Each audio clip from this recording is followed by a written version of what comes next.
Felicia the Frog and Ian here, jumping into our last video on distributive shock.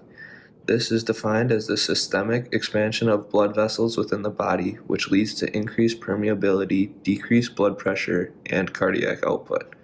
With not enough systemic vascular resistance, we also do not get enough perfusion to our distal tissue cells.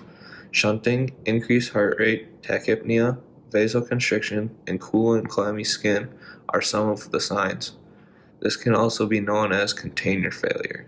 Distributive shock has three main subcategories: septic, neurogenic, and anaphylactic.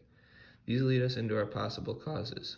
Sepsis is an infection within the body, especially the blood, from bacteria, viruses, fungus, or parasites, which can be combated by pro-inflammatory mediators and nitric oxide after cytokines call for white blood cells. Once vessel permeability increases, a patient does not have enough platelets to patch or clot systemic holes. In a neurogenic patient, they have suffered central nervous system or spinal injury, typically to the cervical and thoracic regions. Thus, a decrease in the sympathetic response and increases in parasympathetic responses are present. Therefore, due to vascular dilation, the SVR will decrease. In an anaphylactic patient, they are experiencing allergic reactions to food, animals, insects, medications, or other natural factors. Anaphylaxis requires re-exposure, and anaphylactoid has an immediate release. What release, you may ask? Histamine to receptors along the vascular wall.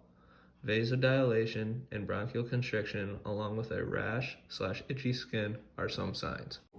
As EMTs, not much can be done in the field to treat the underlying causes of septic and neurogenic shock. Therefore, provide prompt transport to the nearest qualified hospital, as this is the only definitive care. C-spine precautions are necessary with neurogenic patients. On the other hand, we can greatly treat anaphylactic patients in the field. If the patient has a kit that includes an epinephrine autoinjector, use this intramuscularly. But if not, 0.3 milligrams can also be administered with a syringe. Always monitor the patient's airway and try to determine what may have caused the reaction. Take standard precautions with all patients. Keep the patient warm with blankets, supply high oxygen flow, and assist with ventilations as needed.